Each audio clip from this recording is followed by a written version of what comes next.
जब तक बाकी आ रहे हैं थोड़ा डिस्कशन कर लेते हैं जी। मेरा क्वेश्चन आसिफ से। First women ruler of Delhi सल्तनत। Razia Sultan. The father of Razia Sultana. Asif बोलते जाओ। इल्तुतमिश। इल्तुमिश। इल्तुतमिश, बढ़िया। पुनीत कुंद्रा, आपका क्वेश्चन है बच्चे। आपको बताना है हिंदुस्तान की parliament classified into part. Lower house बोले तो लोअर हाउस। राज्यसभा। ए भाई, लोकसभा। लोकसभा। भैया तुम ऐसे। लोकसभा लोकसभा लोक तो बच्चों हमारा पार्लियामेंट को लीड कौन करता है, पार्लियामेंट का हेड कौन है, मेरा क्वेश्चन फिर पुनीत कुंद्रा से है। Head of parliament speaker sir. है जी। अभिषेक। स्पीकर। स्पीकर। आवाज दोबारा बोलो अभिषेक। सर वहाँ पे जो स्पीकर होता है। नहीं नहीं नहीं नहीं, अरे वो नहीं कह रहा। प्रेसिडेंट। हाँ ये बढ़िया बात। अरे लोअर हाउस की बात नहीं कर रहा अभिषेक, लोअर हाउस की बात आप ठीक करोगे, लेकिन अभी तो मैं parliament. Parliament consist two houses, Lok Sabha, upper सभा। लोकसभा एंड राज्यसभा बोले तो lower house and upper house. तो मेरा क्वेश्चन था पार्लियामेंट जिसमें ये दोनों हाउसेज हैं, lower house and upper house, इनको कौन लीड कर रहा है, कौन कंट्रोल कर रहा है? हेड ऑफ द कंट्री कौन है? प्रेसिडेंट। प्रेसिडेंट। अभिषेक क्लियर है? Yes sir. हाँ जी। तो मेरा क्वेश्चन चल रहा था पार्लियामेंट को लेकर। अभी आप कुछ बच्चे लेट आ रहे हैं जी। तो पार्लियामेंट के हेड कौन है?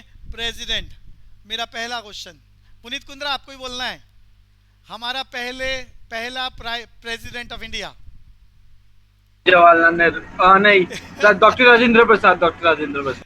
भाई थोड़ा सोच के बोलो ना। डॉक्टर राजेंद्र प्रसाद, सारे याद कर लो। First president of India doctor Rajendra Prasad. अब पहले वाला याद करना है और एक अभी वाला याद करना है। तो मेरा क्वेश्चन फिर पुनीत कुंद्रा से है। Current president of India. Ramnath Kovind. Ramnath Kovind. सबको क्लियर हो गया? प्रेसिडेंट के पास तीन तरह की इमरजेंसी पावर्स होती हैं। दीपांशु के पास क्वेश्चन आ गया बच्चों। दीपांशु को बताना है हिंदुस्तान के कॉन्स्टिट्यूशन में तीन तरह की इमरजेंसीज हैं, तीनों के नाम विद आर्टिकल मैंने बताया है।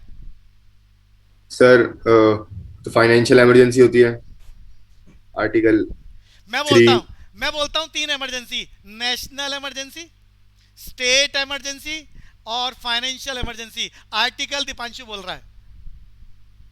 तो 360 के आसपास होते हैं तीनों।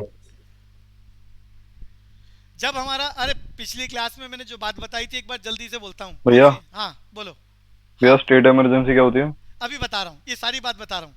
और पॉलिटी का टॉपिक चलेगा तो ये और डिटेल में भी चलेगा। थोड़ा सा आइडिया दे रहा हूँ। पहले तो अभी हमारा टॉपिक क्या चल रहा था? Parliamentary system. हिंदुस्तान में पार्लियामेंट्री सिस्टम है। हमारी पार्लियामेंट में दो हाउसेज हैं। लोअर हाउस बोले तो लोकसभा, अपर हाउस बोले तो राज्यसभा। और इन दोनों हाउसेस को यानी हमारे पार्लियामेंट्री सिस्टम को कौन कंट्रोल कर रहा है? हमारे देश का प्रेसिडेंट। प्रेसिडेंट प्रेसिडेंट के बारे में याद कराया। पहले प्रेसिडेंट युवराज याद हो गया, जल्दी जल्दी बोलते जाओ। डॉक्टर राजेंद्र प्रसाद। और अभी एट प्रेजेंट हमारे करंट प्रेसिडेंट आपको याद रखने हैं, बोलते जाओ। महामहिम रामनाथ, अरे बोल नहीं रहा कोई भी। रामनाथ कोविंद। रामनाथ महामहिम क्या है सर? कोविंद। हाँ जी अभिषेक क्या बोला आपने? ये महामहिम नाम तो भैया एक्चुअली में फर्स्ट सिटीजन ऑफ इंडिया कौन होता है? President of India. तो फर्स्ट सिटीजन, तो रिस्पेक्ट के लिए जब हम अपने से बड़ों को मिस्टर लगा रहे हैं तो भैया फर्स्ट जो प्रेसिडेंट है हमारे देश के लिए उनके लिए रिस्पेक्टफुली बोला जाता है महामहिम। अरे क्लियर है? रिस्पेक्ट के लिए बोल रहे हैं। Yes sir. जैसे राजाओं को बोलते थे महाराजा धीराज, तो ऐसे ही प्रेसिडेंट को बोला जा रहा है महामहिम। तो वापस आ रहे हैं जी। तो महामहिम रामनाथ कोविंद, ये आपको याद रखना है। तो पार्लियामेंट के हेड का नाम मैंने बताया। पार्लियामेंट्री सिस्टम की चर्चा कर रहे हैं। मैंने बताया प्रेसिडेंट के पास तीन पावर्स हैं। तो यहाँ कॉन्स्टिट्यूशन की बात चल रही थी। पिछली क्लास में मैंने चर्चा करी थी हिंदुस्तान का कॉन्स्टिट्यूशन बना कब था? 26, अरे सारे याद कर लो, रिवाइज कर लो। 26 नवंबर 1949।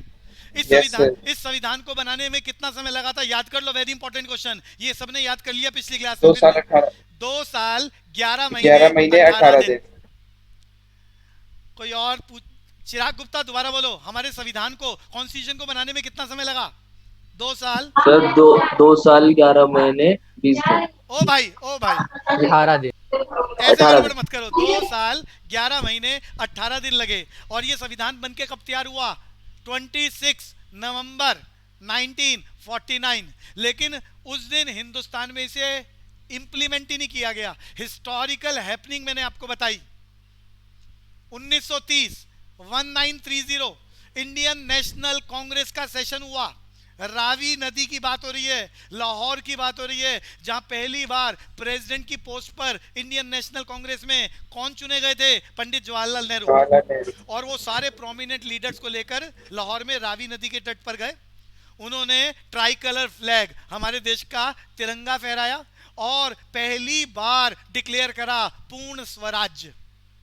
उससे पहले तो हम लोग सिर्फ अंग्रेजों से कह रहे थे कि हमारे देश में ये समस्याएं हैं, ये समस्याएं हैं और इस समस्याओं का समाधान करो।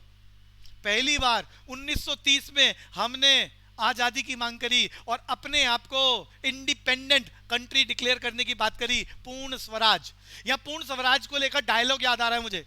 अरे सारे याद करो, डायलॉग आते पेपर में। बाल गंगाधर तिलक ने क्या कहा था? किसी को भी याद हो तो? स्वराज मेरा जन्म सिद्ध, अरे कोई तो बोलो। अधिकार है। Swaraj is my birthright and I shall have it. हाँ, स्वराज्य मेरा जन्म सिद्ध अधिकार है और मैं इसे लेकर रहूंगा। या एक और बात, अरे आजाद हिंद फौज किसने बनाई थी? जल्दी जल्दी बोलते जाओ। Subhash Chandra Bose. किसी की आवाज थी, कोई पूछना चाह रहा था। अरे आजाद हिंद फौज अभी अभी बोला सुभाष चंद्र बोस। उनका नारा बता दो, उनका स्लोगन क्या था? तुम मुझे खून दो मैं तुम्हें आजादी दूंगा। तुम मुझे खून दो मैं तुम्हें आजादी दूंगा। तो वापस चल रहे हैं जी। तो ये 26 जनवरी का दिन हिस्टोरिकल डे बनाने के लिए, यादगार बनाने के लिए, संविधान के लिए 26 जनवरी का दिन चुना गया। यानी 26 जनवरी 1950 को हिंदुस्तान में कॉन्स्टिट्यूशन अप्लाई कर दिया गया, एप्लीकेबल हो गया और उसी दिन से हम 26 जनवरी सेलिब्रेट कर रहे हैं एज ए रिपब्लिक डे।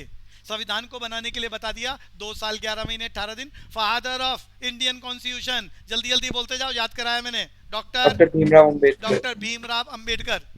भैया जब ओरिजिनल कॉन्स्टिट्यूशन लिखा गया था तो उसके अंदर, अरे आजकल आप कोई किताब खरीद के लाते हो तो उसमें चैप्टर्स होते हैं, तो हमारे संविधान में भी चैप्टर्स थे। उन चैप्टर्स को बोला जाता, उस जमाने में भी और आज भी चैप्टर्स को शेड्यूल। ए भाई रुक जा, गड़बड़ मत कर। अरे यही बात समझाना चाह रहा हूं मैं। हमारी किताबों में चैप्टर्स होते हैं, तो चैप्टर्स को कॉन्स्टिट्यूशन में शेड्यूल बोला जाता है। शेड्यूल। और वो पूरी किताब में जो पैराग्राफ्स लिखे जाते हैं, उन पैराग्राफ्स को क्या बोला जाता है? आर्टिकल्स। तो सारे याद कर लो। ओरिजिनली हमारे कॉन्स्टिट्यूशन में 395 आर्टिकल्स एंड 8 शेड्यूल्स। अरे 8 शेड्यूल बोले तो 8 चैप्टर, और 395 आर्टिकल्स बोले तो 395 पैराग्राफ्स। ये बात समझ में आ रही है दीपांशु को? Yes sir. तो 395 थे, 6 थे। ओ भाई 395, अभी 444 हो गए हैं। अभी वाली बात भी याद कर लो, चलो बोल देता हूं। अभी आजकल, अरे समय के साथ साथ हमने अपने कॉन्स्टिट्यूशन में अमेंडमेंट्स करी हैं, अमेंडमेंट्स बदलाव करे हैं। समय के साथ साथ सोसाइटी की नीड्स बदल रही हैं, तो कॉन्स्टिट्यूशन में भी चेंजेस आते जा रहे हैं। आपको मालूम है हमने बहुत बाद में हमारा राइट बना दिया क्या? अरे compulsory education between the age group of, जल्दी बोलो, 6 साल से 6 to 14 ईयर्स। तो कंपलसरी फंडामेंटल राइट बना दिया एजुकेशन का, between the age group of 6 to 14 years. तो इस तरह के अमेंडमेंट्स हम समय के साथ साथ करते जा रहे हैं, और जिसके चलते अब एट प्रेजेंट कितने पैराग्राफ हो गए हैं? 444 आर्टिकल्स एंड 12 शेड्यूल्स। तो याद कर लो, आजकल कितने शेड्यूल हैं दीपांशु? जल्दी। 12 शेड्यूल। ओरिजिनली कितने थे? 8 पैराग्राफ। आर्टिकल्स की बात करते हैं। पैराग्राफ आपको मैंने एज ए लेमैन समझाया, मैं क्या कहना चाह रहा हूं। उस जमाने में ओरिजिनली कॉन्स्टिट्यूशन में कितने आर्टिकल थे? 395। और एट प्रेजेंट कितने आर्टिकल? 444। अब हम चर्चा करते हैं यहाँ पर।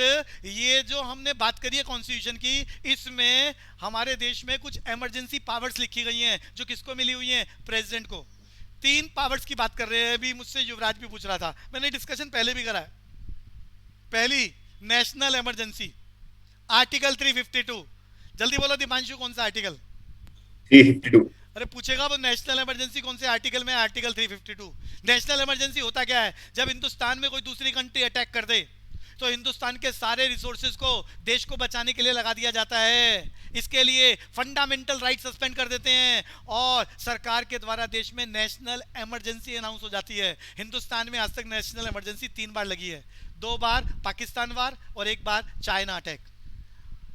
अरे युवराज पूछ रहा था, जल्दी बोल भाई, क्लियर हो गया? National emergency. भैया मैं स्टेट पूछ रहा था। मैं तीनों बोलूंगा, मैं तीनों बातें पूरी करूंगा। हाँ नेशनल, भैया ये वाली हो गई। नेशनल पहली, हाँ अभिषेक। Practically, Prime Minister, prime minister कुछ बोला, दोबारा बोले सर अभिषेक। practically Prime Minister ही प्रेसिडेंट को पूरी तरीके से कंट्रोल करता है ना, मतलब सब कुछ तो Actually प्राइम मिनिस्टर में- के हाथ ही होता है ना। देखो जी, प्रेसिडेंट को हिंदुस्तान में बोला जाता है डम्ब एंड डीफ, गूंगा और बहरा। अब एक्चुअली में वो गूंगा बहरा नहीं होता, एक्चुअली में final order, final signature president के। तो इसीलिए हम हेड ऑफ पार्लियामेंट्री सिस्टम को प्राइम मिनिस्टर नहीं बोल रहे, प्राइम मिनिस्टर नहीं बोल रहे, क्या बोल रहे हैं? प्रेसिडेंट। तो फाइनल सिग्नेचर जब तक प्रेसिडेंट के नहीं होंगे तो कोई कानून ही नहीं बन सकता, कुछ भी अनाउंसमेंट नहीं हो सकती। जबकि इनडायरेक्टली कौन फैसले कर रहा है? प्राइम मिनिस्टर, वो आपको मालूम है। अरे क्लियर है बच्चे? अभिषेक, बट ये तो कहने वाली बात होती है ना सर, तो हाँ। सब कुछ। अब देखो, जो जीके का क्वेश्चन आएगा तो हम हेड ऑफ द फैमिली तो प्रेसिडेंट को बोलेंगे ना, प्राइम मिनिस्टर तो बोल ही नहीं सकते। हमें तो जीके के क्वेश्चन अटेम्प्ट करने हैं, वो अलग बात है कि वो अपनी मर्जी से कोई फैसले नहीं कर सकता। कैबिनेट मिनिस्ट्री में उनके हेड प्राइम मिनिस्टर जो भी फैसला करते हैं उस पर वो बाउंड है सिग्नेचर करने के लिए। हालांकि उनको वीटो पावर दे रखी है कि वो उसको ठंडे बस्ते में डालना चाहे डाल सकते हैं, लेकिन कितनी बार? 3 बार अगर प्राइम मिनिस्टर के पास से प्रपोजल आ जाए तो फाइनली उन्हें साइन करने ही पड़ते हैं, वो उसको डिले नहीं कर सकते। सर हाँ, जैसे अगर गवर्नमेंट सेंटर में बीजेपी की हो बट प्रेसिडेंट बैठा हो कांग्रेस का, तो वो कुछ अपनी मर्जी का कर सकता है या नहीं कर सकता मैंने है? भी बताया ना, प्रेसिडेंट के पास पहले था ऐसा, तो प्रणब मुखर्जी थे लेकिन उनको भी अपने फेवर में कर लिया था। एक्चुअली में प्रेसिडेंट के पास ऐसा कुछ यूनानिमस सिस्टम नहीं है। मान लो कोई ऑर्डर पास करके भेज दिया और कहा प्रेसिडेंट सिग्नेचर करो, प्रेसिडेंट उसको डिले कर सकता है, इसे बोलते हैं पॉकेट वीटो। क्या बोलते हैं? जल्दी बोलेगा Abhishek. Pocket veto. Pocket veto. फिर दोबारा मान लो उन्होंने होल्ड कर दिया, कैबिनेट मिनिस्ट्री ने दोबारा प्रपोजल भेज दिया, भैया तीसरी बार तो सिग्नेचर करने ही है, कोई चॉइस ही नहीं है प्रेसिडेंट के पास। अरे क्लियर है बच्चे? थोड़ा सा डिले करने का ताकत है बस, और कुछ भी नहीं है। ये तो गलत बात है भैया। भैया डीलर कितना टाइम करते हैं? देखो डिले तो ये देखो, कैबिनेट मिनिस्ट्री ने कोई एक्शन ही नहीं लिया तो प्राइम मिनिस्टर ने उसे पॉकेट वीटो है उसके पास, ठंडे बस्ते में डाल दिया। अगर कैबिनेट मिनिस्ट्री ने दोबारा प्रपोजल नहीं भेजा तो वो तो मामला रुक ही जाएगा ना। लेकिन कैबिनेट मिनिस्ट्री दोबारा भेज दे, फिर तीसरी बार भेज दे, प्रेसिडेंट कह सकता है कंसीडर कर लो जी एक बार आप दोबारा, लेकिन फाइनली उसे सिग्नेचर करने ही होंगे। तो indirectly country control by prime minister, और ये प्राइम मिनिस्टर किसके द्वारा चुना जा रहा है? जनता के द्वारा, जनता के लिए, आपको मालूम है। तो जो कॉन्स्टिट्यूशन है उसकी बातें याद करो, उसमें क्या अच्छा बुरा इसकी चिंता ज्यादा ना करो, और चिंता है तो भैया बढ़िया बढ़िया पोस्टों पे पहुंचो और देश को बदलो पॉलिसीज बनाकर। तो अभिषेक चलूं आगे? Yes sir. हाँ जी, तो बात हमारी चल रही थी नेशनल इमरजेंसी, आर्टिकल 352। दूसरी बात बता रहा था मैं स्टेट इमरजेंसी। पहले तो आर्टिकल याद कर लो 356। दीपांशु आर्टिकल 356 आर्टिकल याद करा दिया। स्टेट इमरजेंसी, स्टेट इमरजेंसी जब भी किसी स्टेट में लॉ एंड ऑर्डर डिस्टर्ब हो जाता है या वहां पर यूनानिमसली किसी एक पार्टी को सत्ता नहीं मिलती, चीफ मिनिस्टर नहीं बन पाता, मेजोरिटी नहीं आती, तो ऐसी कंडीशन में प्रेसिडेंट इनडायरेक्टली बोले तो गवर्नर के थ्रू सारा सिस्टम अपने कंट्रोल में ले लेता है उस स्टेट का, उसे बोलते हैं स्टेट इमरजेंसी। या एक और नाम है स्टेट इमरजेंसी का, गवर्नर रूल। अरे युवराज बोलो, समझ में आया? Article 356 governor rule. दोबारा बोलना भैया जरा। मैंने भी बोला है स्टेट इमरजेंसी का दूसरा नाम क्या है? Governor rule. गवर्नर के हाँ द्वारा भैया। उस स्टेट को कंट्रोल करता है प्रेसिडेंट, और बेसिकली प्रेसिडेंट का हम नाम ले रहे हैं तो प्राइम मिनिस्टर कंट्रोल कर रहा है, प्राइम मिनिस्टर की कैबिनेट मिनिस्ट्री कंट्रोल कर रही है और अपने बताए हुए तरीके से उस स्टेट को चलाती है। अरे ये बात समझ में आ गई भैया? गवर्नर का रोल क्या होता है वैसे, मतलब जनरली? भैया? जैसे किसी भी देश, जैसे हमारे देश में प्रेसिडेंट की पोस्ट है, फाइनल सिग्नेचर होते हैं, ऐसे किसी भी स्टेट में सीएम कोई भी कानून बनाना चाहेगा अपनी स्टेट के लिए तो फाइनल सिग्नेचर किसके होंगे? गवर्नर के। ये बात क्लियर हो गई? हाँ भैया। बिल्कुल जैसे सेंट्रल गवर्नमेंट का सिस्टम है वैसे स्टेट में रूलिंग पार्टी जिसको सबसे ज्यादा सीटें मिलती हैं उसका नेता सीएम बनता है, लेकिन जब वो अपने कॉन्स्टिट्यूशन में जो भी वो मेजोरिटी ऑफ लोग चाह रहे हैं कानून बनाना उसका वो एजेंडा बना देता है, तो सिग्नेचर तो गवर्नर से ही कराने पड़ेंगे ना, जस्ट लाइक द प्रेसिडेंट। ये क्लियर है युवराज? चलूं आगे? हाँ भैया। हिंदुस्तान में अभी गवर्नर रूल कहाँ चल रहा है? अरे बता दो। JNK Jammu and Kashmir, but वो स्टेट थोड़ी ना है। स्टेट नहीं, अरे यूटी है तो फिर भी लेफ्टिनेंट गवर्नर के थ्रू कंट्रोल तो कर ही रही है, सेंट्रल गवर्नमेंट ही कंट्रोल कर रही है उसे। अभी तक कर रही है। भैया दिल्ली का गवर्नर कौन है? है जी, दिल्ली का गवर्नर? अरे दिल्ली का गवर्नर कौन बता रहा है? अनिल बंसल कुछ करके। हाँ, पीछे बहुत लंबे समय तक रहे तजेंद्र, पूरा नाम किसी को पता हो तो, तजेंद्र खन्ना, और अभी चेंज हुए हैं। तो अभी दिल्ली के सीएम कौन है युवराज, जल्दी से? केजरीवाल। हाँ, तो टॉपिक पर चलते हैं बच्चों। तो दूसरा इमरजेंसी आपने याद कर ली, आर्टिकल 356 गवर्नर रूल। तीसरी बात बताना चाह रहा हूँ, फाइनेंशियल इमरजेंसी देश में आज तक कभी नहीं, अरे दिल्ली में भी लगा हुआ है governor rule, Jammu and Kashmir में सबसे ज्यादा लगा है, पंजाब में बहुत बार लगाया। आगे चलते हैं जी। तीसरी बात financial emergency article 360। Deepanshu, article 360 कौन सी इमरजेंसी?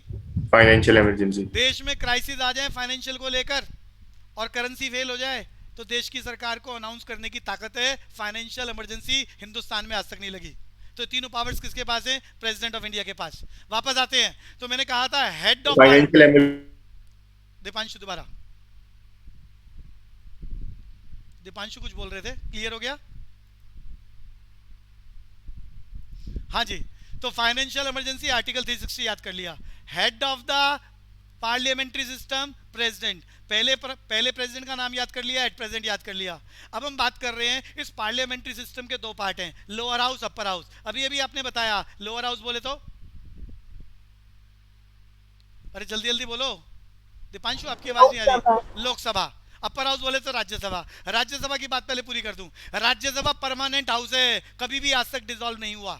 युवराज याद हो गया? राज्यसभा परमानेंट हाउस है, आज तक कभी डिसॉल्व। हाँ भैया। हाँ जी, इसमें टोटल मेंबर्स मैंने बताए थे, अनन्या बता रही है, अनन्या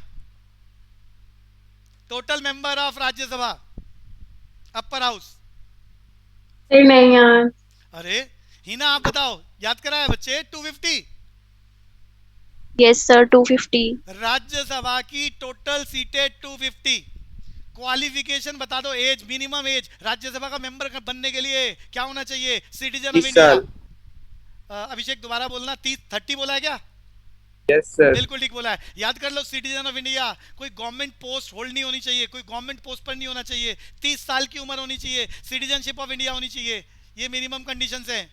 तो राज्यसभा में टोटल सीटें आपने याद कर ली 250। दूसरी बात मैंने बढ़िया बात बताई है, परमानेंट हाउस है। इसमें ये हाउस राज्यसभा कभी भी आज तक डिसॉल्व ही नहीं हुई।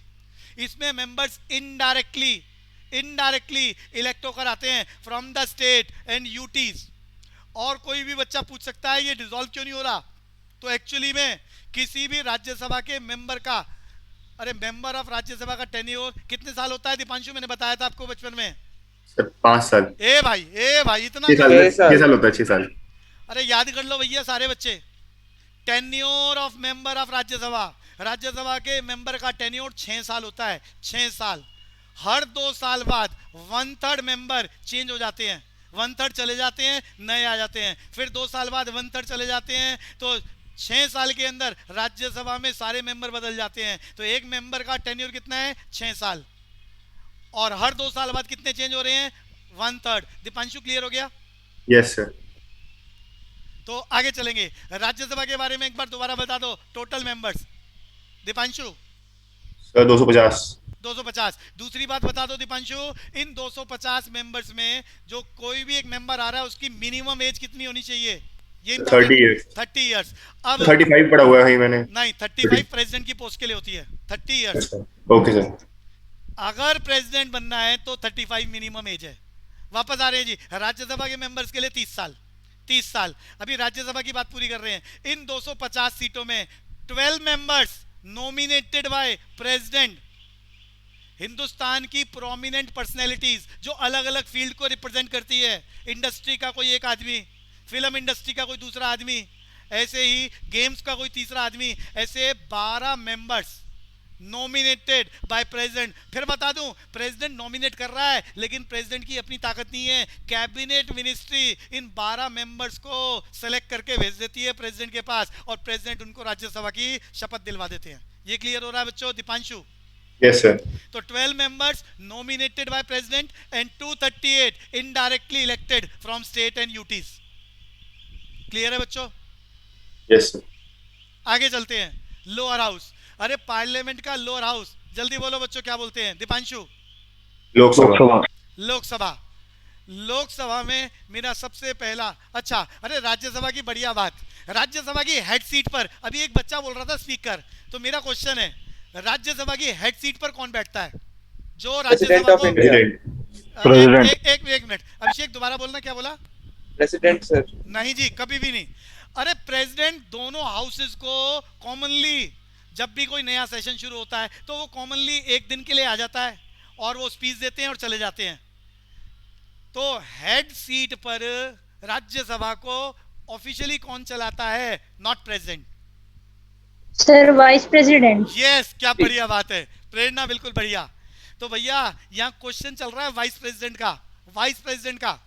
पहले तो प्रेसिडेंट को लेकर एक बढ़िया क्वेश्चन आ रहा है, salary of president now it is, पूरी क्लास जल्दी से 10 सर, सेकंड।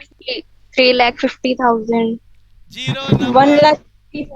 अरे ये 5 लाख पर मंथ। पुराने डाटा हैं, 1.5 लाख, 3 लाख, 5 3.5 लाख पर मंथ। क्या बढ़िया बात है, याद कर लो सारे बच्चे। अरे पुराने वाला डाटा पेपर में ऑप्शन में होगा, नेगेटिव मार्किंग होने वाली है। At present salary of president consolidated fund of India से दिया जाता है, और कितना पैसा मिल रहा है एट प्रेजेंट? 5 लाख रुपया पर मंथ। अरे खाली ये 5 लाख रुपया ही नहीं मिलता, इसके अलावा बहुत सारी perquisites in terms of kinds, उसको काउंट करेंगे तो करोड़ों रुपया हो जाएगा। राष्ट्रपति भवन में रहने को भी तो मिलता है। मैं तो परक्विजिट्स बोल दिया ना, पर खाली राष्ट्रपति भवन थोड़ी ना है भैया, वीआईपी गाड़ियां, तो वो जो चीजें बोली नहीं जा सकती वो सब चीजें, करोड़ों रुपया खर्च होता है प्रेसिडेंट ऑफ इंडिया के लिए। तो बहरहाल महामहिम नाम से पहले हम लगा रहे हैं। तो हम बात कर रहे हैं जो क्वेश्चन जीके का आएगा, सैलरी ऑफ प्रेसिडेंट 5 लाख रुपया पर मंथ। वैसे महाभारत में हम देखते थे कि वो भीष्म के नाम क्या लगाते थे, महामहिम, तो उनका भी प्रेसिडेंट जैसा वो था रोल। अब देखो ये कैसे कहा जा सकता है, बातें तो धृतराष्ट्र ने कभी मानी नहीं भीष्म पितामह की, तो बस सीनियर थे, उनकी फैमिली के सीनियर थे, प्रतिज्ञाओं में बंधे हुए थे, कुछ ऐसा कहा जा सकता है अकॉर्डिंग टू महाभारत। क्लियर है भाई? Yes sir. इनडायरेक्टली तो दुर्योधन ने कंट्रोल कराया उस पूरे सिस्टम को, उनके पिताजी ने भी, अरे दुर्योधन के पिताजी का नाम धृतराष्ट्र। हाँ, तो धृतराष्ट्र भी कहाँ कंट्रोल कर रहे थे। तो वापस आ जाते हैं जी, आप उस डिबेट पे मत जाएं। तो सर? हाँ, लोकसभा में पीओके में भी सीट्स होते हैं ना जो खाली पड़े रहते हैं। लोकसभा में दोबारा बोल। पाकिस्तान ऑक्युपाइड हाँ, कश्मीर के भी सीट्स होते हैं ना। 5 सीटें हैं, 5 सीटें। अभी आ रहा हूँ चर्चा कर रहा हूँ। तो सर जो टोटल मेजोरिटी बनती है 271 सीट्स की, उसमें ये 5 सीट्स भी इंक्लूड होकर बनती है। अभी पूरी पिक्चर बोलने वाला हूँ इसकी। अभी एक बारी वो प्रेसिडेंट वाली बात पूरी करने दो। तो प्रेसिडेंट की सैलरी सबने याद कर ली, अभी आ रहा हूँ लोअर हाउस में। अरे प्रेसिडेंट की सैलरी जल्दी जल्दी बोलो दीपांशु। 5 lakh per month. अब वापस आ रहे हैं, अभी क्वेश्चन चल रहा था राज्यसभा का, अपर हाउस की हेड सीट को कौन, अरे राज्यसभा को प्रिजाइड कौन करता है? अभी बच्चे ने बोला, प्रेरणा ने, vice president of India. Vice president of India, मेरा क्वेश्चन पेपर में एक से ज्यादा बार आया हुआ है, salary of vice president. Deepanshu को छोड़ के कोई भी बोले।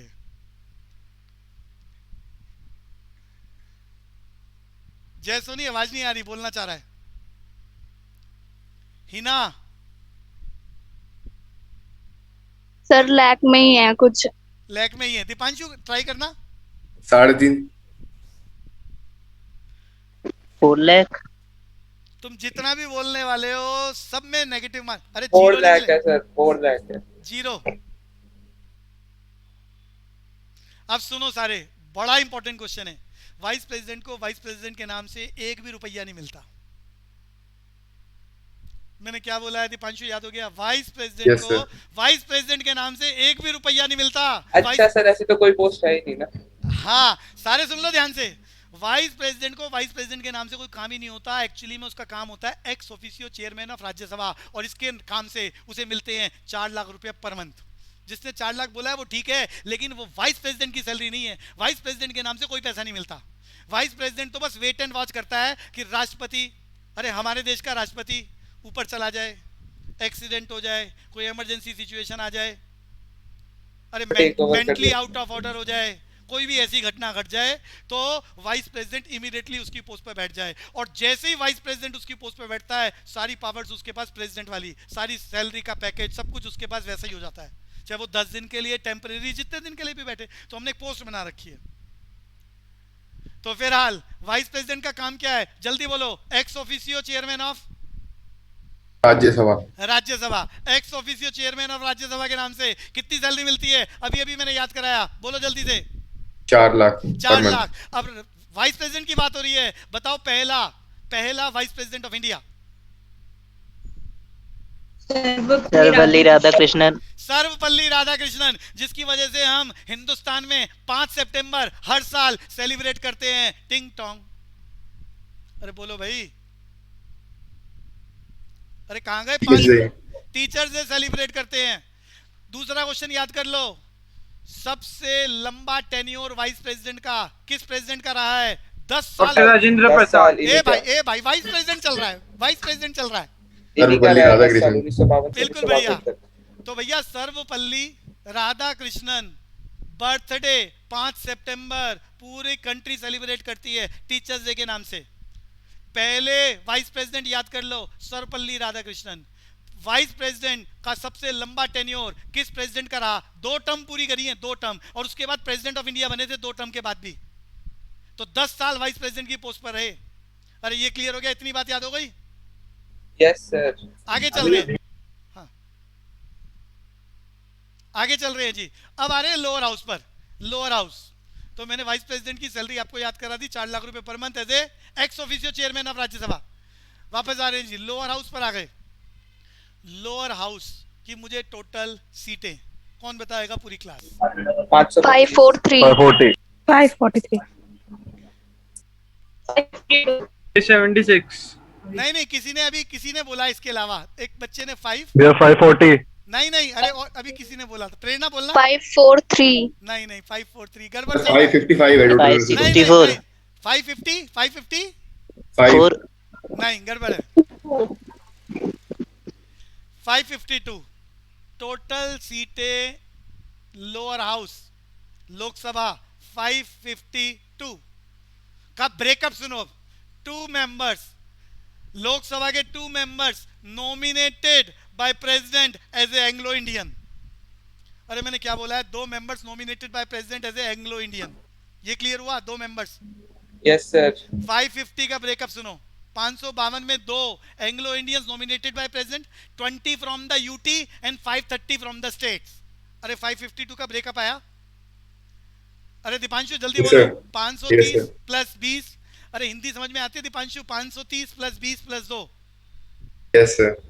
530 from the states, 20 from the UT and 2 Anglo Indians nominated by president.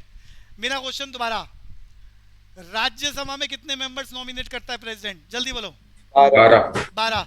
Lok Sabha में कितने मेंबर्स नॉमिनेटेड? 2। याद हो गया आपको? अब ये 552 में 5 सीटों पर आज तक कभी इलेक्शन ही नहीं हुआ, हमारे पास कब्जा ही नहीं है पीओके। याद हो गया?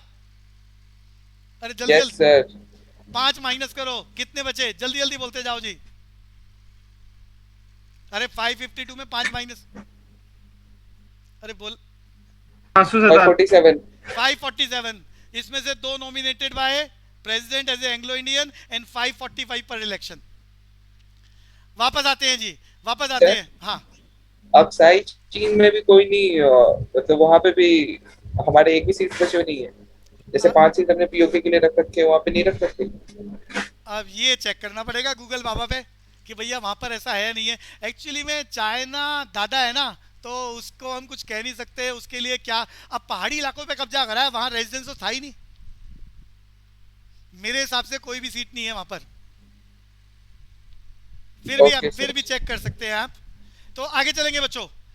अब मुझे बताना है, आपने minimum age, minimum qualification for the member of Lok Sabha? जल्दी जल्दी बोलो। 25 years citizen of India. बढ़िया, सिटीजन ऑफ इंडिया।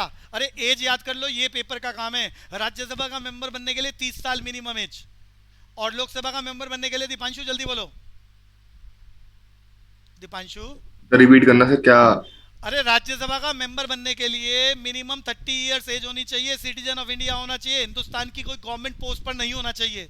ऐसे ही लोकसभा का मेंबर बनना है तो 25 साल की उम्र होनी चाहिए कम से कम, सिटीजन ऑफ इंडिया होना चाहिए, और कोई गवर्नमेंट पोस्ट होल्ड नहीं होनी चाहिए। दीपांशु याद हो गया?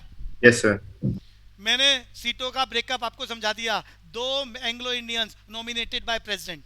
अब मुझे बताओ, लोकसभा को प्रिजाइड कौन करता है? अरे कौन लोकसभा को चलाता है? स्पीकर। स्पीकर। अरे सारे याद करो, speaker, first speaker of Indian parliamentary system, यानी लोकसभा के पहले स्पीकर का नाम हिना।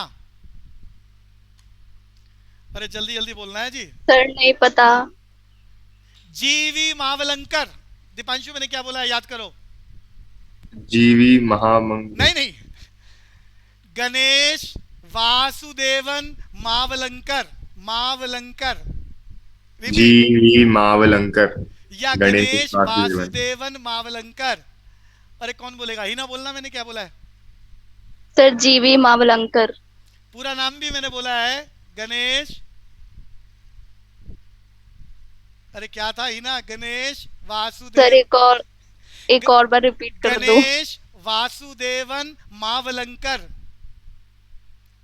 गणेश वासुदेवन मावलंकर। वैसे जीवी मावलंकर से भी आपका क्वेश्चन टिक होता है। तो first speaker of India Lok Sabha कौन है? जीवी मावलंकर। भैया आप प्रेजेंट स्पीकर बता दो, present speaker of Lok Sabha. 1 minute रुकना ओम जी। बिरला। क्या बढ़िया है, अभिषेक की तैयारी बढ़िया है।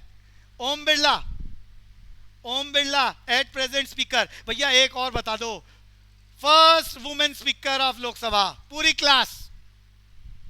मीरा कुमार। बढ़िया बढ़िया, प्रेरणा की तैयारी भी बढ़िया है। First women speaker of Lok Sabha Meera Kumar. Deepanshu याद हो गया? Yes sir. सर प्रेजेंट कौन है सर बताना? ओम। प्रेसिडेंट नहीं है, स्पीकर। अभी जो हमारे लोकसभा के स्पीकर हैं वो बीजेपी के हैं, राजस्थान से आते हैं, नाम है ओम बिरला। Okay sir. दोबारा बोलना नाम। ओम बिरला। ओम बिरला राजस्थान से आते हैं, राजस्थान का रिप्रेजेंटेशन करते हैं। वापस आ जाऊं जी टॉपिक पर। तो मैंने भी सर। हाँ अभिषेक। सर ये जो जजेस होते हैं सुप्रीम कोर्ट या हाई कोर्ट के, इन्हें राज्यसभा में किस तरीके से बैठाया जाता है? राज्यसभा में कहाँ बिठाया जाता है? मतलब ये जब रिटायर हो जाते हैं तो राज्यसभा में नहीं चले जाते? नहीं नहीं, कहाँ नहीं जाते। अरे हिंदुस्तान में कोई भी मेंबर जिसका सिटीजन ऑफ इंडिया हो, कोई गवर्नमेंट पोस्ट ना हो, 30 साल की उम्र मिनिमम हो, और उसे कोई भी पार्टी नॉमिनेट कर दे, साइन कर दे, राज्यसभा का मेंबर बनेगा, बात खत्म। इतना काफी है, इतना तो काफी। सर इसमें गलत नहीं हो सकता कि अगर फैसला किसी के हक सुप्रीम कोर्ट और फिर उसे राज्यसभा का मेंबर बना दे? पहले तो ये समझो, सुप्रीम कोर्ट के किसी मेंबर को या हिंदुस्तान के किसी भी मेंबर को राज्यसभा में जाने का एकमात्र तरीका क्या है कि जो रूलिंग पार्टी है या जो भी मेजर पार्टी है हिंदुस्तान की, वो उस आदमी को राज्यसभा का मेंबर बनाना चाहे, बात खत्म, वो बन जाएगा। अब वो जज की पोस्ट पे रहा है नहीं रहा है, ये इमैटीरियल है, ये इमैटीरियल, इससे कोई फर्क नहीं पड़ता। ये क्लियर है बच्चे? Okay sir. अभी पीछे हमारे देश में क्या हुआ, हमारे देश के जो चीफ जस्टिस ऑफ इंडिया, अरे जिन्होंने राम जन्मभूमि का फैसला सुनाया, अरे दीपांशु मेरी बात समझ में आ रही है? Yes sir. अब मैं डिबेट की बात नहीं करूंगा, नाम नहीं लेना चाहूंगा। तो कुछ चीफ जस्टिस ऑफ इंडिया जब वो पोस्ट पे थे तो कुछ सेटलमेंट हुई होगी सरकार के बीच में, फैसला सुना दिया, और जब वो रिटायर हो गए, रिटायर होने के बाद उनको उस पार्टी ने राज्यसभा का मेंबर बना दिया। लेकिन वो तो किसी भी आदमी को बना सकती है जिसका सिटीजन ऑफ इंडिया हो, मिनिमम एज 30 हो, और पार्टी बनाना चाहे, बात खत्म। ऐसा कोई कंपल्सन नहीं है कि जज ही राज्यसभा का मेंबर बनेगा, अरे कोई भी बन सकता है। ये क्लियर हो गया अभिषेक? Yes sir. वापस चलेंगे जी, कोई भी बन सकता है, बस गवर्नमेंट पोस्ट नहीं होनी चाहिए। मिनिमम एज की बात बता दी मैंने 30 इयर्स, और सिटीजन ऑफ इंडिया। और वो पार्टी का रिप्रेजेंटेशन करता है वो, तो पार्टी उसको बोल दे, तो किसी भी स्टेट में वो मेंबर्स को बोल दे, भैया हर स्टेट में रेशो बना रखी है कि इस स्टेट के 12 मेंबर्स किसी एक आदमी को सेलेक्ट कर कर राज्यसभा में भेज सकते हैं। तो ये सारे फैसले कौन करता है? वो पार्टी। तो वापस आते हैं जी। अरे राज्यसभा की टोटल सीटें बताना दीपांशु जरा जल्दी से। 250 250 का ब्रेकअप बता दो। 238 indirectly elected from the states and UTs and 12 by president. हाँ जी, लोकसभा की बात कर रहे थे, लोअर हाउस की बात कर रहे थे, उसका हेड कौन होता है? Speaker. तो स्पीकर मैंने याद करा दिया। First speaker of India G V Mavalankar, present speaker of India बोलो Om Birla. ओम बिरला, और first women speaker of Lok Sabha Meera Kumar. Meera Meera Kumar. Kumar. अभी अब बता दो first prime minister of India. Jawaharlal Nehru. Present prime minister of India, जल्दी जल्दी पूरा करते चलो। श्री नरेंद्र मोदी। नरेंद्र मोदी, श्री नरेंद्र मोदी। और कौन रहे प्रेसिडेंट की बात और बोल दो। फर्स्ट प्रेसिडेंट ऑफ इंडिया और प्रेसिडेंट डॉक्टर राजेंद्र और प्रसाद। अभी वाले रामनाथ कोविंद। भैया वापस आ जाते हैं हिस्ट्री का खेल। तो मुगल एम्पायर खत्म करो जी जल्दी से। अरे लास्ट क्लास में कुछ बातें बोली थी, उसका जवाब दो। हिंदुस्तान में जिजिया इम्पोज बाय द, अरे बोलो, रूलर ऑफ दिल्ली फारूक अब्दुल्ला। सल्तनत, तुगलक। राजा Firoz Shah Tughlaq. Firoz Shah Tughlaq. Truly Islamic, army को हेरिडिटरी करा था, जिजिया इम्पोज करा था, नॉन मुस्लिम टैक्स। और आपको बताना है ये जिजिया नॉन मुस्लिम टैक्स किस रूलर ने हटाया? अकबर। अकबर ने। Akbar. First battle of Panipat, जल्दी जल्दी बोलो year. 1526. 1526 Babur defeated Ibrahim Lodi. Second battle of Panipat, year बोलो जल्दी। 1556। 1556 याद करो। Akbar defeated Hemu. Hemu. Third battle of Panipat. 1761। Nadir Shah Abdali defeated Maratha and Mughal both. अगली बात, हम लोग अकबर का खेल, अकबर की बात पूरी कर चुके हैं। अकबर के बारे में बता दो। उनका हेड जिसने हेमू को मारा था, बैरम खान। अरे मलिक काफूर किसके किसके? अलाउद्दीन खिलजी। अलाउद्दीन खिलजी। डायनेस्टी की बात करें तो डायनेस्टी खिलजी डायनेस्टी। तो बच्चों यहाँ जहांगीर की बात चल रही थी। अरे मैंने सिख धर्म के बारे में लास्ट क्लास में बताया। पहले गुरु, फर्स्ट गुरु नाम गुरु नानक देव जी। और टोटल कितने गुरु हुए संख्या याद कर लो। 10। 10वें गुरु का नाम, गुरु गोविंद गुरु सिंह। गोविंद और सिंह जो जी। पुस्तक लिखी है उसका नाम गुरु ग्रंथ साहिब जी। गुरु गुरु ग्रंथ ग्रंथ साहिब। साहिब। और जो टेम्पल ऑफ सिख है, टेम्पल का नाम? Golden temple. अरे नहीं नहीं, गुरुद्वारा। गुरुद्वारा। गुरुद्वारा। गोल्डन टेम्पल तो सिर्फ एक ही है। अच्छा, गोल्डन टेम्पल का क्वेश्चन भी बड़ा इंपॉर्टेंट है। ये किसने बनवाया? समर्थ। पूरी क्लास। अरे गोल्डन टेम्पल अमृतसर पंजाब किसने बनवाया? समर्थ। गुरु समर्थ। अरे कोई भी नहीं बोल रहा। दीपांशु। सर किसी गुरु ने बनवाया था, 10 में से किसी गुरु ने बनवाया था। गुरु समर्थ रामदास जी ने बनवाया। गुरु समर्थ रामदास। दीपांशु रिपीट करे। सर गुरु समर्थ रामदास जी ने बनवाया था गोल्डन टेम्पल। कहां पर पूछ सकता है वो? पंजाब। तो बात करते हैं सर हाँ। जब गोल्डन टेम्पल को होस्टेज बना लिया था, उस पे क्वेश्चंस नहीं आ सकते? नहीं आ सकते, नहीं आ सकते। छोटा, बहुत छोटा इंसिडेंट है। बड़े बड़े इंसिडेंट भैया, जब अमृतसर की बात चल रही है तो यहाँ हम जलियांवाला बाग ट्रेजेडी की बात कर सकते हैं। अरे मैंने इंपॉर्टेंट डेज आपको भेजे थे, जल्दी बताओ। जलियांवाला बाग ट्रेजेडी पूरी क्लास, दिन और महीना। 13 हुआ था। ए बच्चे, 1919। अरे थोड़ा सा गड़बड़ है, जल्दी बोलो। बैसाखी का दिन। सर ईयर था 1919। हाँ, ईयर बिल्कुल ठीक बोल रहे हो। ईयर बिल्कुल ठीक बोल रहे हो। अरे सारे याद कर लो। जलियांवाला बाग ट्रेजेडी डे 13 अप्रैल। 13 अप्रैल 13 अप्रैल बैसाखी का दिन था। अब कहानी बताई देता हूं पूरी। 1919 सैफुद्दीन किचलू एंड सत्यपाल। मैंने दो नाम बोले हैं, दीपांशु रिपीट करो। डॉक्टर सैफुद्दीन किचलू और सत्यपाल। डॉक्टर सैफुद्दीन किचलू और सत्यपाल को अंग्रेजी हुकूमत ने गिरफ्तार करा, जिसके खिलाफ प्रदर्शन करने के लिए अमृतसर में जलियांवाला बाग में बहुत सारे लोग इकट्ठे हुए, कई हजार। किसी ने देखा जलियांवाला बाग? जल्दी बोलो, कोई भी बच्चा, पूरी क्लास। Yes, sir. हाँ, Yes, sir. अनन्या रियलाइज अच्छे से कर पाएगी। तो ध्यान से सुनना, वो जलियांवाला बाग में, अरे ज्यादा बड़ा नहीं है, छोटा सा है, बहुत बड़ा नहीं है, हजारों की संख्या में लोग इकट्ठे हुए अंग्रेजों के खिलाफ प्रदर्शन के लिए। अंग्रेजों ने किनको गिरफ्तार करा था? जल्दी अनन्या नाम बताओ। डॉक्टर सैफुद्दीन। Saifuddin पर वो Kichlu. तो ऐसे बोला था कि वहाँ पे सीक्रेट मीटिंग होनी थी, वो जिसने करी थी फायरिंग। सीक्रेट मीटिंग कुछ नहीं थी, पब्लिक मीटिंग थी, सारे लोग इकट्ठे हो गए। अंग्रेजों ने 2 लोगों को गिरफ्तार कर लिया, हिंदुस्तान के प्रोमिनेंट लीडर्स। कर्फ्यू भी तो लगा था उस टाइम नहीं पे। अभी सुनो पहले मेला नहीं था भैया? क्या कह रहे हो युवराज? भैया मेला नहीं, मेला था ना? अरे कोई मेला नहीं था, बात पूरी बता रहा हूँ, सुनो। बैसाखी का दिन था, अंग्रेजों ने 2 हिंदुस्तान के प्रोमिनेंट लीडर को गिरफ्तार करा, पंजाब के सैफुद्दीन किचलू और सत्यपाल, जिनके विरोध के लिए ये सारे लोग निहत्थे थे। पीसफुल मार्च था, पीसफुल, कोई झगड़ा नहीं था, और ये लोग जलियांवाला बाग में इकट्ठे हो गए हजारों की तादाद में। कोई इनके पास लाठियां, कोई ऐसा अटैक करने का नहीं था। यहाँ कौन आया था मुझे बताओ? जनरल डीजे, Dyer. जनरल डायर 50 लोगों के साथ, 50 आर्मी गन लेकर आ गए, 50 राइफल चलाने वालों को लेके आ गए। अगर कोई गया है, अनन्या गई है, तो वो सकरा सा रास्ता है। अरे सकरा रास्ता समझते हो? वो जलियांवाला बाग में जाने का बस एक नैरो रोड है, वहां पर वो आ गए, और उन्होंने कोई अल्टीमेटम नहीं दिया जनरल डायर ने कि तुम ये यहाँ क्यों हो, तुम यहाँ से चले जाओ। कोई भी पुलिस जब भी कोई एक्शन लेती है तो वार्निंग देती है, यहाँ से चले जाओ, हम आपको इकट्ठे नहीं होने देंगे, वगैरह वगैरह, नोटिस लेके आना पड़ता है। ऐसे किसी के ऊपर गोली चलाना तो दूर की बात है, एक्शन भी नहीं लिया जा सकता।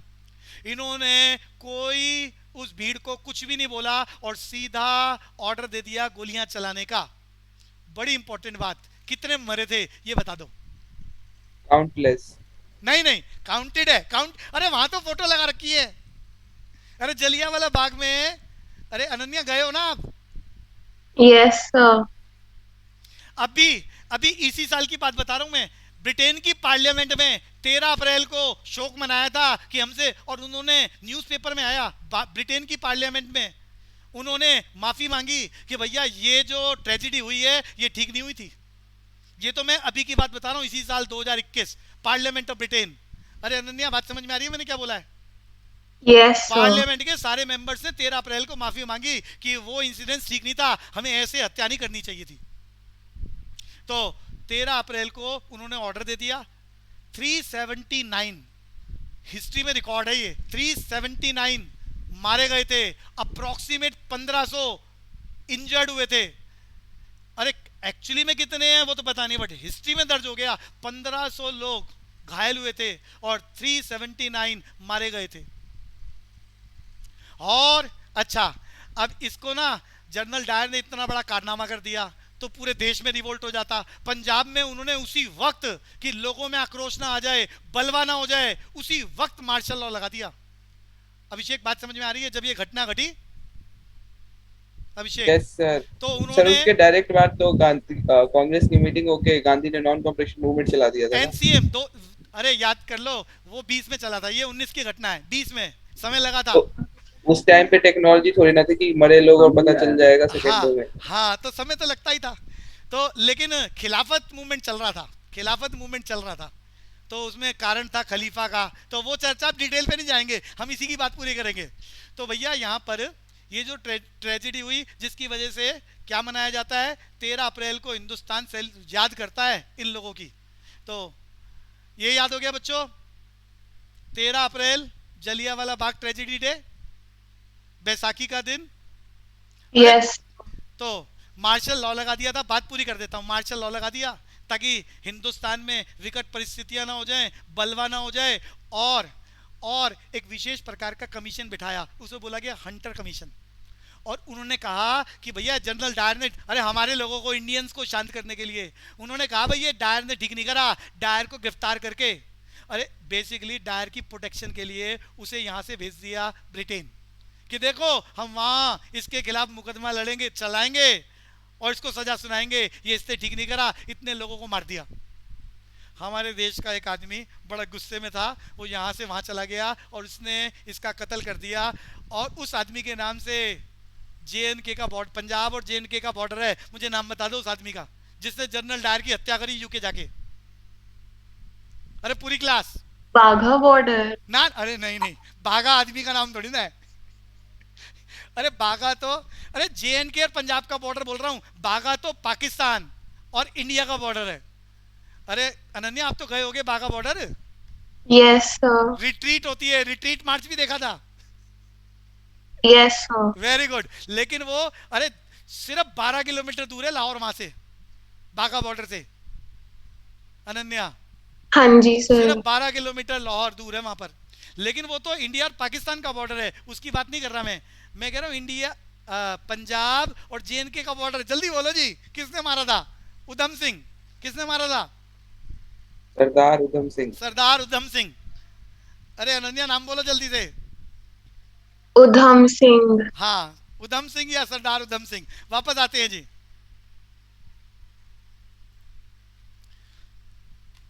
तो भैया जहांगीर, यहाँ गुरुओं की बात हो रही थी, 10 गुरु, तो 5वें गुरु, अरे 5वें गुरु का नाम जल्दी जल्दी लिखा हुआ है सामने, दीपांशु। 5वें गुरु। अरे सर, अर्जुन नहीं है यहाँ पे, अर्जन आएगा, ए है हाँ, यहाँ पर, हाँ, तो इसलिए अरे कोई दिक्कत हो ये रही है। हिस्ट्री में ना वो अर्जुन देव, अर्जन देव, अभी पीछे भी क्वेश्चन चल रहा था, खलजी डायनेस्टी, खिलजी डायनेस्टी, ये इमैटीरियल है। वो लिखने में, प्रोनाउंसिएशन में अलग अलग हिस्टोरियंस ने अलग अलग लिखा है। ये क्लियर है बच्चे? Yes sir. जैसे बंगाली में, अरे INC के पहले प्रेसिडेंट बताओ जरा जल्दी से। सर ऋषि अब बनर्जी। देखो प्रोनाउंसिएशन क्या है। अब दिल्ली वाले तो बोलेंगे बैनर्जी, लेकिन बंगाली बाबू बोलेंगे बनर्जी। अब प्रोनाउंसिएशन भी अलग हो रही है, तो लिखने में स्पेलिंग भी बदल जाएगी, बैनर्जी बनर्जी। अरे बात समझ में आ रही है बच्चे? Okay sir. तो गुरु अर्जुन देव जी, गुरु अर्जुन देव जी 5वें गुरु, एसिसिनेटेड बाय जहांगीर। जहांगीर। यहाँ एक और क्वेश्चन आ रहा है बच्चों, 9वें गुरु का नाम बता दो। 9वें गुरु, गुरु तेग बहादुर। गुरु तेग बहादुर का कत्ल, अरे कत्ल क्या, शीश, शीश समझते हो ना, गला ही काट दिया था। किसने? Yes, sir. किसने? औरंगजेब। औरंगजेब ने। औरंगजेब। और जिस जगह पे काटा, गुरुद्वारे का नाम बता शीशगंज दो। गुरुद्वारे। शीशगंज गुरुद्वारा। चांदनी क्या चौक। बढ़िया बात है। शीशगंज गुरुद्वारा। तो आगे चलते हैं जी। तो अच्छा, यहाँ जहांगीर के टाइम पर एक बढ़िया बात बताने वाली है।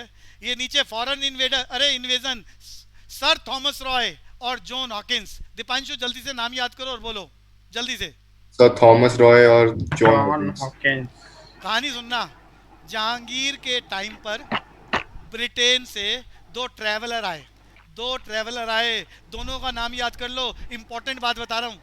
John Hawkins and sir Thomas Roy, इन्होंने बहुत सारे गिफ्ट दिए राजा को, मुगल एम्पायर को, जहांगीर को। अरे इतनी बात याद हुई, बात आगे बोलूं? Yes sir. राजा बड़ा खुश हो गया, काफी समय तक ये वहां रहे जहांगीर के कोर्ट में, और जहांगीर ने इन्हें एक विशेष प्रकार का फरमान इशू कर दिया, जिसे बोला गया फ्री दस्तक। जल्दी बोलो क्या?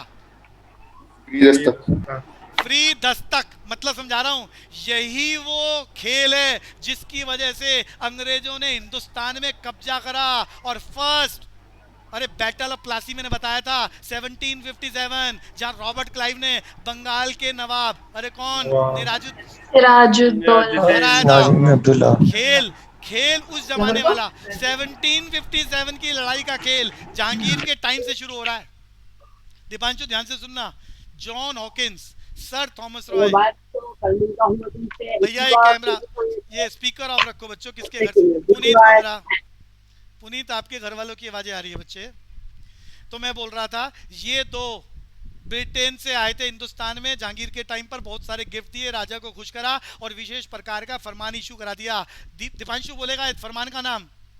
फ्री दस्तक। फ्री दस्तक का मतलब क्या, सुने और समझे ध्यान से।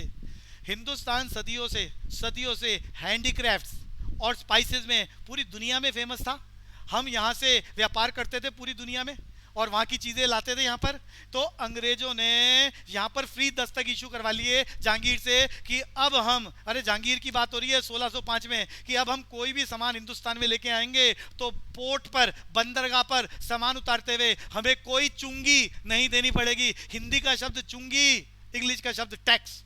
उस जमाने में भी कंट्रियों को एडमिनिस्ट्रेशन के लिए रेवेन्यू चाहिए होता था, तो जो भी सामान हिंदुस्तान में आता था फॉरेन कंट्रीज से, तो कस्टम ड्यूटी लगती थी। कस्टम ड्यूटी लगती थी, उसको पे करे बगैर वो सामान उतरता नहीं था और बेचा नहीं जा सकता था। तो यहाँ जहांगीर के टाइम पर ब्रिटेन ने फ्री दस्तक इशू करा लिए, जॉन हॉकिंस और सर थॉमस रॉय ने फ्री दस्तक इशू करा लिए। अब ये 1605 के बाद से ब्रिटेन के कंट्री से कोई भी सामान आ रहा है तो बिना कस्टम ड्यूटी पे करे उन्होंने हिंदुस्तान में सामान उतारना और बेचना शुरू कर दिया। अब ये प्रॉब्लम नहीं थी, ये प्रॉब्लम नहीं थी। मैं सीधा 1757 बैटल ऑफ प्लासी पे लेके जा रहा हूं आपको। इन्होंने, अरे लड़ाई का मुद्दा क्या रहा, इन्होंने बदमाशी करनी शुरू कर दी अंग्रेजों ने, ईस्ट इंडिया कंपनी ने। इन्होंने क्या करा, पुर्तगीज सामान उतारे अपना हिंदुस्तान में, डच सामान उतारे, फ्रांसीसी सामान उतारे, तो अपना पास दिखा के कस्टम ड्यूटी फ्री करा लिया और टैक्स का पैसा खुद खाने लग गए। दीपांशु को मेरी बात समझ में आई? ये गद्दारी। Yes, sir. इन्होंने क्या करना शुरू करा, दूसरी कंट्रियों के, दूसरे मुल्क के व्यापारियों को टैक्स उनसे खुद ले लिया और अपना पास, जिसे क्या बोला गया, फ्री दस्तक दिखाकर हिंदुस्तान की जमीन पर सामान उतरवाना शुरू कर दिया। जब ये बात नवाब बंगाल सिराजुद्दौला तक पहुंची तो वो भड़क गया और उसने अटैक करने की बात करी। लेकिन तब तक ये फैक्ट्रियों के नाम से किले बना चुके थे, ईस्ट इंडिया कंपनी वाले अपनी आर्मी रख चुके थे और नवाब बंगाल के सेनापति मीर जाफर को अपने साथ मिला चुके थे। तो खबरें सारी पहले से ही ईस्ट इंडिया कंपनी के लोगों को लग गई। रॉबर्ट क्लाइव हेड था, तो उन्होंने पहले ही मोर्चा खोल लिया और बैटल ऑफ प्लासी, नवाब बंगाल सिराजुद्दौला हार गए और भाग गए थे वहां से। तो ये फ्री दस्तक वाली बात बड़ी इंपॉर्टेंट है जहांगीर के टाइम की। ये क्लियर है? हाँ। अब पृथ्वीराज चौहान के बाद में कोई इंडियन बैठा नहीं था ना दिल्ली सल्तनत के ऊपर, नहीं, तो ये नहीं। सारे तो बाहर से ही आ रखे बाहर हैं। से ही आ रहे थे, बिल्कुल। तो अंग्रेज मर रहे हैं, ये मर रहे हैं, उससे हमें क्या फर्क पड़ रहा है? मतलब नहीं, सारे तो जुल्म ही कर रहे थे ना। नहीं नहीं नहीं नहीं, देखो बहुत सारे मुगल में और दिल्ली सल्तनत में बहुत सारे राजा ऐसे आए जिन्होंने देश की तरक्की करने के बारे में सोचा। जब हम ब्रिटिशर्स की बात करते हैं तो हम कहते हैं गुलाम भारत बनाया उन्होंने, और उन्होंने यहाँ से पैसा एक्सप्लॉइट करके यूके का डेवलपमेंट करा, यूके का डेवलपमेंट करा। लेकिन ये जितने भी रूलर आए ये हिंदुस्तान में बस गए और इन्होंने अगर कुछ एक्सप्लॉइटेशन करा भी है, ऐसा नहीं है कि नहीं करा, लेकिन हम इन्हें नहीं बोलते कि इन्होंने हिंदुस्तान को गुलाम बनाया। इन्होंने वेल्थ दूसरी कंट्रियों में नहीं लेके गए, इन्होंने अपनी तिजोरियां जरूर भरी, महल जरूर बनाए, लेकिन ये वेल्थ को बाहर नहीं लेके गए। और इनमें से बहुत सारे लोगों ने, अभी मैंने पीछे बताया, अरे कौन था ग्रेट बिल्डर, राजा का नाम बताओ जल्दी से। फिरोज शाह तुगलक। फिरोज शाह तुगलक। उन्होंने इरिगेशन के लिए बहुत सारे आर्टिफिशियल कैनाल बनाई।